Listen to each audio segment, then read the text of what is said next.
Hello বন্ধুরা, আমি শাক বর্ণিল। আজকে এই ভিডিওতে বেশ কিছু সিনেমা সংক্রান্ত আপডেটস আপনার সঙ্গে শেয়ার করব। প্রথম আপডেটটা সোনু সুদকে নিয়ে। আপনারা সকলেই জানেন তার আপকামিং অ্যাকশন থ্রিলার ছবি হচ্ছে ফাতে। এই 10 তারিখে মুক্তি পাচ্ছে। প্রথম দিন মাত্র 99 টাকা টিকিট থাকবে। মেকাররা কিন্তু এটা অফিসিয়ালি অ্যানাউন্স করে দিয়েছে এবং তাদের যেটা প্রফিট হবে সেই লভ্যাংশ, একটা লভ্যাংশ কিন্তু তারা যাদের প্রয়োজন রয়েছে, যারা নিড রয়েছে তাদেরকে হেল্প করার জন্য ইউজ করবে, এরকমটা কিন্তু মেকারদের তরফ থেকে কনফার্ম করা হয়েছে। এবং সোনু সুদ যখন নিজে এই কথা বলছেন যে তিনি হেল্প করবেন, তখন তিনি যে করবেন হেল্প, সত্যিকারের ছবিটা প্রফিটেবল হলে সেটার ব্যাপারে আপনারা একেবারে নিশ্চিত থাকতে পারেন। তার কারণ সোনু সুদ কিন্তু কোভিডের সময় কত কত মানুষকে যে হেল্প করেছে সেটার ব্যাপারে কিন্তু আমরা সকলেই জানি। ফলত এটা কিন্তু আমরা দেখতে পেতেই পারি এবং খুব ভালো একটা ইনিশিয়েটিভ। প্রথম দিন মাত্র 99 টাকা। এই ধরনের ছবির ক্ষেত্রে প্রথম দিন টিকিটের দামটা কম হলে মানুষ দেখতে যেতে পারে, সেক্ষেত্রে একটা ওয়ার্ডমত তৈরি হতে পারে। ফাতের মতন ছবির ক্ষেত্রে যদি বক্স অফিসে ওয়ার্ক করতে হয়, এরকম প্রমোশনাল স্ট্র্যাটেজি মেকারদের তরফ থেকে ইটস ইমপ্রেসিভ। এর পরবর্তী দুটো আপডেট কার্তিক আরিয়ানকে কেন্দ্র করে। আপনারা সকলেই জানেন কার্তিক আরিয়ানের আপকামিং সিনেমা আশিকি 3, যেটার পরিচালক হচ্ছেন অনুরাগ বাসু।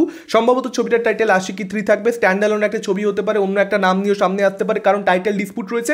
প্রিভিয়াসলি সেই আপডেট আপনার সঙ্গে আমি শেয়ার করেছি। ইনফ্যাক্ট তৃপ্তি যে এই ছবিতে নায়িকা হিসেবে আর কাজ করবেন না, কার্তিকের বিপরীতে তিনিও যে সরে দাঁড়াচ্ছেন, সেই আপডেটও কিন্তু প্রিভিয়াসলি আপনার সঙ্গে শেয়ার করেছি। বর্তমানে যেটা আপডেট, তৃপ্তির বদলে এই ছবিতে আমরা সম্ভবত ইমান ভি ইসমাইলকে অভিনয় করতে দেখতে পারি এবং তিনি কিন্তু একজন কন্টেন্ট ক্রিয়েটার, তিনি একজন ভালো ডান্সার, সেটা আমি আপনাদেরকে অ্যাসিওর করতে পারি। প্রভাসের বিপরীতে ফদি ছবিতে তাকে আপনারা অভিনয় করতে সম্ভবত দেখতে পেতে চলেছেন। মানে ডেফিনেটলি তিনি ছবির মধ্যে থাকবেন, কিন্তু ফিমেল লিড হিসেবে থাকবেন নাকি অন্য কোনো গুরুত্বপূর্ণ চরিত্রে, ছোট চরিত্রে থাকবেন, সেটার ব্যাপারে এখনো আপডেট খুব একটা ক্লিয়ার নয়। তবে দেখা যাক, তার কেরিয়ারটা খুব সুন্দরভাবে শুরু হচ্ছে। প্রভাসের সঙ্গে ছবি, যদি কার্তিকের সঙ্গে এই ছবিটা হয়ে যায়, definitely it's a impressive start. এর পরবর্তী আপডেটটাও কার্তিক আরিয়ানের একটা ছবিকে কেন্দ্র করেই, তু মেরি মেতেরা মেতেরা তু মেরিকে নিয়ে, যে ছবিটার জন্য 50 কোটি টাকা কার্তিক আরিয়ান ফিজ নিচ্ছেন, সম্ভবত কারণ জোয়ার থেকে বদলা নেওয়ার জন্যই। তাদের মধ্যে যে বাওয়ালটা, যে কনফ্লিক্টটা, সেটার ব্যাপারে আমরা সকলেই জানি। তো এই ছবিটার ব্যাপারে যেটা আপডেট, কার্তিকের বিপরীতে এই ছবিতে সম্ভবত শারবারি ওয়াককে অথবা আনান্না পান্ডেকে দেখতে পাওয়া যেতে পারে, যে কোনো একজনকে দেখতে পাওয়া যাবে। এখন কাকে দেখতে পাওয়া যায় দেখবার মতন ব্যাপার হবে। আমি তো চাইবো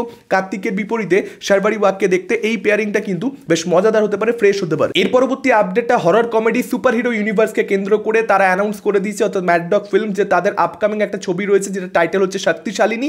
সেই ছবিতে আপনারা কিয়ারা আদবানিকে দেখতে পেতে পারেন। এরকম আপডেট প্রিভিয়াসলি আমি আপনার সঙ্গে শেয়ার করেছিলাম। ইনফ্যাক্ট একটা গোটা ভিডিওই বানিয়েছিলাম হরর কমেডি সুপারহিরো ইউনিভার্সের অ্যানাউন্সমেন্টটাকে কেন্দ্র করে।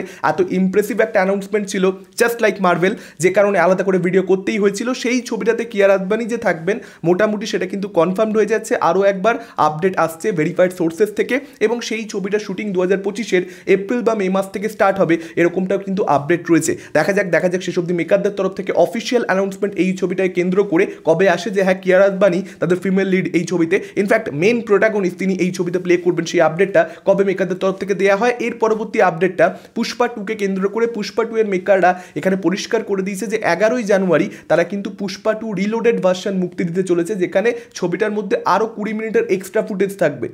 আপনারা জাস্ট ভেবে দেখুন, ছবিটা এমনিতেই কত বড় ছবি ছিল, তারপর আরও 20 মিনিট। এই 20 মিনিটের মধ্যে কী যে দেখানো হবে সেটা বলা তো খুব মুশকিল। ছবিটা এমনিতেই একটু লেংদি ফিল হয়, বিশেষ করে সেকেন্ড হাফে। তারপর আরও 20 মিনিট। তবে কে বলতে পারে এটার জন্য ছবিটার ব্যবসা মেবি আরও বেড়ে গেল। এটা কিন্তু যথেষ্ট সম্ভাবনা রয়েছে। হিন্দি বেল্টে যে কালেকশনটা পুষ্পা 2 করেছে, যে ক্রেজটা রয়েছে, যে হাইপটা, যে ভালোবাসাটা পেয়েছে ছবিটা, তার পরবর্তীতে 20 মিনিট এক্সট্রা দেখবার জন্য আবার একবার কালেকশনে গ্রোথ এলো। এটা যথেষ্ট সম্ভব। 800 কোটি পার করে দিয়েছে। এই রবিবারের মধ্যে 6 কোটি প্লাস নেট কালেকশন ছিল একটা পার্টিকুলার সিঙ্গেল দিনে। জাস্ট ভেবে দেখুন কী করছে এখানে মেকাররা, আরও পুশ করছে যাতে করে কালেকশন 900 পার করে যায়। একটা হিন্দি বেল থেকে 900 কোটি। এর পরবর্তী আপডেটটা অক্ষয় কুমারকে কেন্দ্র করে। আপনারা সকলেই জানেন ভূত বাংলা, প্রিয়া দার্শনের সঙ্গে তার আপকামিং সিনেমা, তাদের দুজনের কোলাবোরেশন, একটা লেজেন্ডারি কোলাবোরেশন, যেটার জন্য আমরা প্রত্যেকে অপেক্ষা করছি। যেটার সঙ্গে কিন্তু একটা ভুলভুলাইয়া যে ছবিটা, যেটা আমাদের প্রচণ্ড পছন্দের একটা ছবি, এবং এই কোলাবোরেশনের নাম উঠলে এই ছবিটার নাম বোধহয় সবার উপরে থাকে। সেই সিনেমাটা যেখানে শ্যুট করা হয়েছিল জয়পুরের চমু প্যালেস, আপনাদেরকে জানিয়েছিলাম যে জয়পুরে অ্যাকচুয়ালি এই ছবিটার শুটিং হতে চলেছে। নেক্সট শিডিউলটা অক্ষয় কুমার এখানে স্টার্ট করবেন। তো চমু প্যালেসে, যেখানে ভুলভুলাইয়া শ্যুট হয়েছিল, সেই চমু প্যালেসেই কিন্তু এই ছবিটাও শ্যুট হচ্ছে। এখন আশা করব যে চমু প্যালেসে শ্যুট করা সত্ত্বেও ভুলভুলাইয়া যেহেতু মানে একটা চমু ছবি হয়নি, একটা ভালো ছবি হয়েছে, সেরকম ভূত বাংলা একটা চমু ছবি হবে না, একটা ভালো ছবি হবে। প্যালেসের নাম চমু, মানে ওয়েট তো পড়ে গেল ধপাস করে, কি বলবো। চমু, শেষ অবধি চমু, কে নামটা রেখেছে এখন জানতে ইচ্ছা করছে। এর পরবর্তী আপডেটটা রাজা সাবকে কেন্দ্র করে, রাজা আমাদের প্রভাস রাজা, যদিও বাংলার রাজা তো অন্য কেউ, রাজার রাজা এসেছিল কয়েকদিন আগে এবং এখনও মোটামুটি এসে রয়েছে, হলে তো চলছে ছবিটা, যাই হোক সেটা একটা আলাদা ব্যাপার।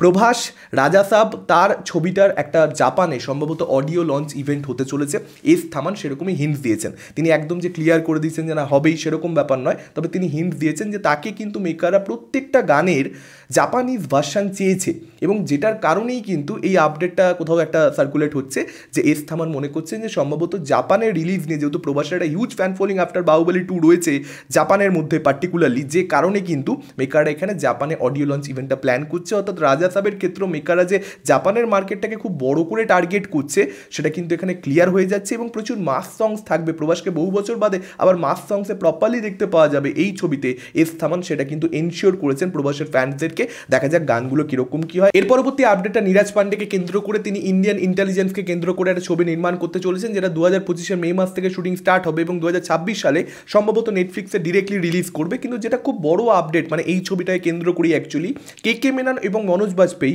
দুজনকে একসঙ্গে সম্ভবত এই ছবিতে অভিনয় করতে দেখতে পাওয়া যাবে। এটাই কিন্তু সব থেকে বড় ফ্যাসিনেটিং ব্যাপার। নীরাজ পান্ডের ছবিতে এই দুজন, নীরাজ পান্ডে কী লেভেলের থ্রিলার বানাতে পারে আমরা সকলে জানি, যদিও এখন খুব একটা ভালো ফেজের মধ্যে দিয়ে সেজে যাচ্ছে সেরকম ব্যাপার নয়। অরমে কাহা দামতা 2024 অন্যতম খাজা ছবি ছিল, তবে আশা করবো এই ছবিটা তিনি ভালো নির্মাণ করবেন এবং দুজন এরকম বড় অ্যাক্টার যদি একসঙ্গে কাজ করে একটা প্রজেক্টে দুর্দান্ত কিছু হতে পারে। এর পরবর্তী আপডেটটা 2025 সালের স্বাধীনতা দিবস উইকেন্ডকে কেন্দ্র করে। আপনারা সকলেই হয়তো জানবেন সেই সময় ওয়ার 2 মুক্তি পেতে পারে এবং তার সঙ্গে মুক্তি পেতে পারে লাহোর 1947, একটা রাজকুমার সন্তোষী এবং সানি দেওয়ালের ছবি, একটা জুনিয়র এনটিআর, তার সঙ্গে সঙ্গে ঋত্বিক রোশন, তার সঙ্গে সঙ্গে অয়ন মুখার্জির ছবি, ইয়াশ রাজ ফিল্মসের ছবি, স্পাই ফ্র্যাঞ্চাইজির ছবি, ওয়ারের মতন ব্লকবাস্টার ছবি সিকুয়াল। এখন এই দুটো ছবি তো ক্ল্যাশ ছিলই, আমরা মোটামুটি জানতাম যেটা হতে চলেছে। তার সঙ্গে সঙ্গে লোকেশ কানাগরাজের কুলিও কিন্তু ওই উইকেন্ডেই মুক্তি পেতে চলেছে। সম্ভবত আপডেটটা কিন্তু এরকমই, ট্রাস্টেড সোর্সেস থেকে, ভেরিফাইড সোর্সেস থেকে এই আপডেট আসছে যে কুলি ওই সময় আসবে। যদি সেটা হয় তামিল বক্স অফিসে যে ধুম মাচাবে কুলি ছবিটা সেটা আমরা সকলে জানি, কিন্তু লোকেশ কানাগরাজ যেরকম ফ্যান ফলোইং রয়েছে, খুব লিমিটেড একটা রিলিজ নিয়ে ন্যাশনাল প্লেক্সে সেভাবে টপ মাল্টিপ্লেক্সে রিলিজ না করেও লিও যেরকম হিন্দি বেল্ট থেকে কালেকশন করে নিয়ে যেতে পেরেছিল, তার পরবর্তীতে আপনারা ভেবে দেখুন কুলি যদি একবার ব্যাটে বলে হয়, সেক্ষেত্রে জেলার বিশেষ করে যেহেতু ওটিটিতে প্রচুর মানুষ হিন্দি বেল্টে দেখেছে এবং রজনীকান্তের একটা ছবি মুক্তি পাচ্ছে, এরকম একজন বড় সেলিব্রেটেড পরিচালক লোকেশ কানাগরাজ, কুলি কিন্তু ধামাকা করতেই পারে হিন্দি বেল্টে, কিন্তু ও একটা সার্টেন চাপ দিতে পারে। আর ডেফিনেটলি ওয়ার 2 এর তার জন্য বিশাল বড় ইম্প্যাক্ট হয়ে যাবে তা নয়, কিন্তু যদি কিছু শো হোল্ড করে রেখে দেয় আর খুব ভালো পারফর্ম করা শুরু করে দেয়, সেক্ষেত্রে কিন্তু একটা চাপ পেতে হবেই। তার জন্য ব্যবসাতে কিন্তু একটা ঘাটতি দেখা যেতে পারে। হয়তো ওয়ার 2 এর পোটেন্সিয়াল 800 কোটি হিন্দি বেল্টে, সেটা করবে হয়তো 600, জাস্ট বিকজ অফ একটা কুলি চলে আসছে। তার সঙ্গে সঙ্গে লাহোর 1947 ওই ছবিটায় কিন্তু মনে করবেন না যে ও আসবে একটু টুকটাক কালেকশন করবে, ও কিন্তু যথেষ্ট চাপ দেবে। ওই ছবিটাও কিন্তু আমির খান ব্যাকিং দিয়েছে এবং সানি দেওয়ালের ওই উইকেন্ডে ছবি রিলিজ করছে, যেরকমটা গাদার 2 করেছিল। অবশ্যই গাদার 2 এর মতন এই ছবিটা তো নয়, তবে এই ছবিটা প্রচণ্ড ইমোশনাল হতে পারে এবং ফ্যামিলি অডিয়েন্স ও মাই গড 2 ভুলে যাবেন না। গাদার 2 এর পাশাপাশি ও মাই গড 2 কিন্তু হিউজ কালেকশন করতে পেরেছিল। ওই ছবিটা কিন্তু দারুণ কালেকশন ছিল, ফলত ড্রামা ছবি যদি প্রপারলি অডিয়েন্সকে ইমোশনাল একবার করতে পারে, ওয়ারতমত খুব স্ট্রং হবে। ওই সময় লাহোর 1947 ছবি টাইটেল, ফলত যদি ট্রেলার টিজার ওয়ার্ক করে যায়, এই ছবিটাও কিন্তু বড় কালেকশন করতে পারে, বড় চ্যালেঞ্জ হয়ে দাঁড়াতে পারে ওয়ার 2 এর সামনে। এবং এর পরবর্তী আপডেটটা দ্য সাবরমতি রিপোর্টকে কেন্দ্র করে বিক্রান্ত মাসে রাশি খান্নার ছবি, এই ছবিটার কিন্তু 11ই জানুয়ারি জি5-এ ওটিটি প্রিমিয়ার হতে চলেছে। যারা দেখতে চান অবশ্যই দেখতে পারেন। নেক্সট আপডেটটা কার্তিক সুব্বরাজের রেট্রো ছবিটাকে নিয়ে, যে ছবিটাকে নিয়ে আমি প্রচণ্ড বেশি এক্সাইটেড। একটা দুর্দান্ত অ্যানাউন্সমেন্ট টিজার কয়েকদিন আগে এসেছিল, সুরিয়া এবং পূজা হেগড়ের এই ছবিটা 1 মে রিলিজ করবে, নতুন রিলিজ ডেট অ্যানাউন্স করা হয়েছে 1 মে। আমি দেখা যাক, এই ছবিটাকে নিয়ে খুব এক্সাইটেড। আশা করবো কার্তিক সুব্বরাজ, জিগার থানা ডবল এক্স যতটা ভালো ছবি, সেই স্ট্যান্ডার্ডের একটা ছবি আসলে এক্সপেক্ট করা উচিত নয়। ওই স্ট্যান্ডার্ডের ছবি প্রত্যেকবার একজন ফিল্ম মেকার বানাতে পারবে না, কিন্তু একটা ভালো ছবি তার থেকে চাই, কারণ আমি কার্তিক সুব্বরাজ ফ্যান। এবং তার থেকেও বড় কথা হচ্ছে যে সুরিয়া, তার একটা কামব্যাক দরকার। সে কিন্তু প্রচণ্ড একটা খারাপ সময়ের মধ্যে দিয়ে কাঙ্গুবাতো কী হলো দেখলেন, লাস্ট কয়েক বছর ধরে তার ছবি কিন্তু ওটিটি ব্লকবাস্টার হচ্ছে, কিন্তু হলে পারফর্ম করছে না। ফলত এই ছবিটার হলে পারফর্ম করার জন্য ভালো ছবি হওয়া দরকার। আপনাদের মতামত কি আপডেটগুলোকে কেন্দ্র করে, কোন আপডেট নিয়ে আপনারা সবচেয়ে বেশি এক্সাইটেড, ডেফিনেটলি আপনারা সেটা আমাদের কমেন্ট করে জানতে পারেন। এই ভিডিওটা ভালো লাগলে লাইক করতে পারেন, শেয়ার করতে পারেন। আমাদের চ্যানেল নতুন হলে চ্যানেলটাকে অবশ্যই সাবস্ক্রাইব করতে পারেন। আজকের মতন টাটা, চোখ রাখুন পরবর্তী ভিডিওতে।